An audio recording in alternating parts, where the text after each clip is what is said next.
असतोमा षड्गमय तमसोमा ज्योतिर्गमय मृत्युर्मा अमृतं गमय। ओम शांति शांति शांति। अस्मद्गुरु समारंभां नाथयामुन मध्यमां लक्ष्मी वल्लभपर्यन्तां वंदे गुरु परंपरा। Audio book લિજેન્ડમાં આપ સૌનું સ્વાગત છે. હું રાકેશ શાસ્ત્રી આજે તમારી સન્મુખ શું સ્વામિનારાયણ સંપ્રદાયનો તિલક ચાલ્લો અર્વાચીન છે કે પૌરાણિક આ ઓડિયો બુક લઈને ઉપસ્થિત થયો છું. તો બધા જ શ્રોતાગણો ધ્યાનપૂર્વક આ પ્રવચન શ્રવણ કરે અને એને આત્મસાત કરી દે. તો હરિલીલામૃતમ કળશ 4 વિશ્રામ 9માં કથા આવે છે કે ઉદ્ધવ સંપ્રદાય અર્થાત કે સ્વામિનારાયણ સંપ્રદાયના આદ્ય પ્રવર્તક ઉદ્ધવ અવતાર રામાનંદ સ્વામી નિરાકારવાદી આત્માનંદ સ્વામીનો ત્યાગ કરી પોતાને સાકાર શ્રી કૃષ્ણ ભગવાનના દર્શન કરાવે એવા ગુરુની શોધ કરતા કરતા શ્રીરંગમ ક્ષેત્રમાં આવે છે. અને શ્રીરંગમ ક્ષેત્રમાં એવો રામાનુજાચાર્યજીની આરાધના પરાયણ થઈ જાય છે. લાગ લગાટ કેટલાય મહિના પર્યંત રામાનુજાચાર્યજીની આરાધના કરતા એક દિવસ રામાનુજાચાર્યજી એઓને પોતાના પ્રત્યક્ષ દર્શન આપે છે અને પોતાના સંપ્રદાયની દીક્ષાથી અલંકૃત કરી એમને સાકાર લક્ષ્મીનારાયણ દેવના દર્શન કરાવે છે. ત્યારબાદ રામાનુજાચાર્યજી રામાનંદ સ્વામીને કહે છે કે હે સ્વામી, અમારા સંપ્રદાયના કેટલાક વૈષ્ણવ દ્વેષીઓ તમારો ઉત્કર્ષ સહન ન કરતા તમને ઘણું કષ્ટ આપશે, માટે તમે આ સ્થાનનો ત્યાગ કરી તથા અમારા સંપ્રદાયના પણ તિલક છે, કંઠી છે ઇત્યાદિકનો ત્યાગ કરી નવીન તિલક ચાલ્લો તથા કંઠી ધારણ કરજો. આ પ્રમાણેની આજ્ઞા આપી રામાનુજાચાર્યજી અંતર્ધાન થઈ જાય છે. અને પછી રામાનંદ સ્વામી શ્રીરંગમ ક્ષેત્રમાં રહેવા લાગે છે. પરંતુ ત્યાંના વૈષ્ણવો રામાનંદ સ્વામીનો ઉત્કર્ષ સહન નથી કરી શકતા અને એને લઈને એઓ રામાનંદ સ્વામીને અતિશય કષ્ટ આપે છે. તે રામાનંદ સ્વામી શ્રીરંગમ ક્ષેત્રનો ત્યાગ કરી અન્ય ક્ષેત્રમાં ચાલ્યા જાય છે તથા રામાનુજાચાર્યજીએ જે પ્રમાણે નિર્દેશ આપેલો તે પ્રમાણે રામાનુજ સંપ્રદાયનો તિલક ચાલ્લો અને કંઠી ત્યાગ કરી નવીન તિલક ચાલ્લો એવો વિકસાવે છે. અને એ તિલક ચાલ્લો ઉર્ધ્વપુંડ તિલકના મધ્યે લાલ ગોળ ચાલ્લો કરવો તથા તુલસીની બેવડી કંઠી ધારણ કરવી, આ પ્રમાણે એવો વિકસાવે છે. હવે અત્યારે સ્વામિનારાયણ સંપ્રદાયના અનુયાયીઓ જે તિલક ચાલ્લો ધારણ કરે છે એ તિલક ચાલ્લો કરવાની આજ્ઞા રામાનંદ સ્વામીના ગુરુ રામાનુજાચાર્યજીએ આપેલી હતી. અને એવો એ જ રામાનંદ સ્વામીને નિર્દેશ કરેલો હતો કે અમારા સંપ્રદાયના ચિહ્નો છે એને તમે ત્યાગ કરી દેજો અને નવીન તિલક ચાલ્લો તમે વિકસાવશો. અને એને લઈને રામાનંદ સ્વામીએ રામાનુજ સંપ્રદાયના ચિહ્નોનો ત્યાગ કરેલો હતો અને એના સ્થાન ઉપર નવીન ઉર્ધ્વપુંડ તિલક એવો એ વિકસાવેલો હતો. નવીન ઉર્ધ્વપુંડ તિલક એ ઉર્ધ્વપુંડ તિલકના મધ્યે ગોળ ચાલ્લો કરવો એ છે. હવે આ પ્રમાણે રામાનંદ સ્વામીએ નવીન ઉર્ધ્વપુંડ તિલક વિકસાવ્યું. એને લઈને કેટલાક લોકોના મનની અંદર એવો સંશય છે કે રામાનંદ સ્વામીએ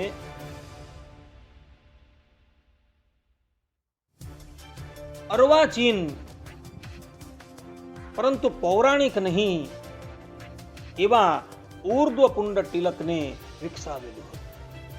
પરંતુ એ પ્રમાણે બોલનારાઓને એ વાતની ખબર નથી કે સ્વામિનારાયણ સંપ્રદાયમાં જે ઉર્ધ્વપુંડ તિલક કરવામાં આવે છે એ ઉર્ધ્વપુંડ તિલક અને ચાંદલો એ અર્વાચીન નથી. પરંતુ પૌરાણિક છે અને શાસ્ત્રોમાં એના પ્રમાણો જોવા મળે છે. જેમ કે ભવિષ્ય પુરાણ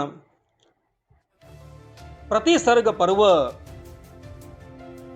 અધ્યાય 21 શ્લોક 60 ની અંદર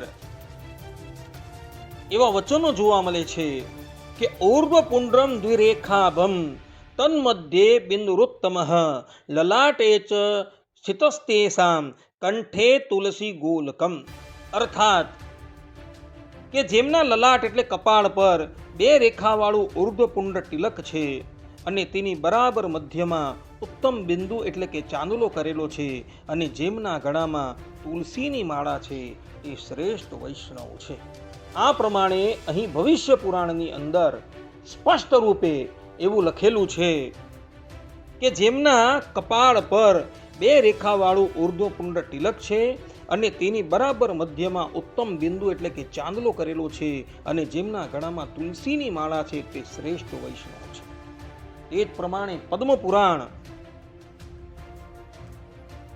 ઉત્તરખંડ અધ્યાય 225 શ્લોક 52 ભગવાન શંકર દેવી પાર્વતીને કહે છે કે અંતરાલેષુ સર્વેષુ હરિદ્રામ ધારયેત શ્રિયમ.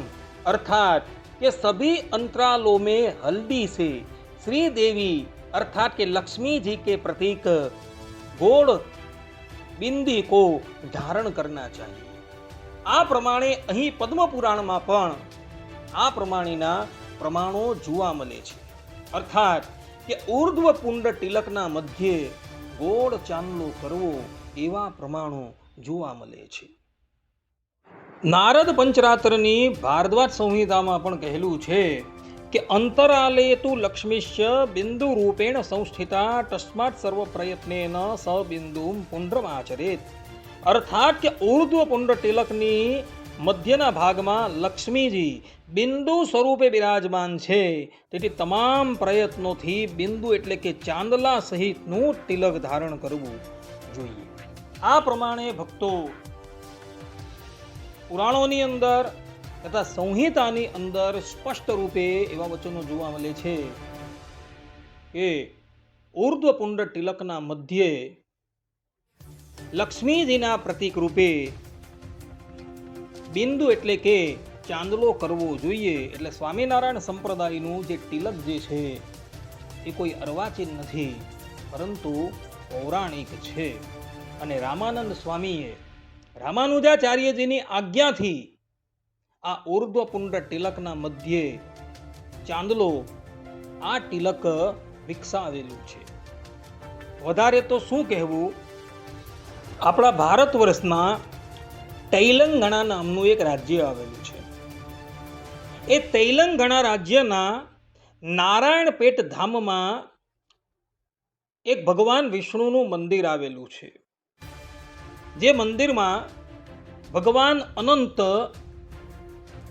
શયન કરતી મુદ્રાની અંદર બિરાજમાન છે. ત્યાંના લોકોની માન્યતા છે કે આ અનંત ભગવાનનું મંદિર અર્જુનજીના પુત્ર અભિમન્યુ અને અભિમન્યુના પુત્ર પરીક્ષિત અને પરીક્ષિતના પુત્ર રાજા જન્મેજયે 5800 વર્ષ પહેલા બંધાવેલું હતું. અને એ અનંત ભગવાનના કપાળમાં પણ તમે જુઓ ઊર્ધ્વ પુંડ તિલકના મધ્યમાં લાલ બિંદી તમને દ્રષ્ટિગોચર થતી હશે. અમે લોકોએ તપાસ કરી અને ત્યાંના લોકોને પૂછી જોયું તો એ લોકોએ પણ કહ્યું કે ભાઈ આ તિલક તો અમારી વર્ષોની જૂની પરંપરાથી થતું આવે છે. એ લોકોને પણ ખબર નથી કે આ તિલક કરવાની શરૂઆત ક્યારથી થઈ. પેઢી દર પેઢીથી અનંત ભગવાનના કપાળમાં આ જ પ્રમાણેનું ઊર્ધ્વ પુંડ તિલક કરવામાં આવે છે, જે તમે બધા તમારી સ્ક્રીનની ઉપર જોઈ શકો છો. ત્યાં અનંત ભગવાન સૂતેલા છે અને એના કપાળમાં ઊર્ધ્વ પુંડ તિલક છે અને એના મધ્યમાં લાલ બિંદી છે.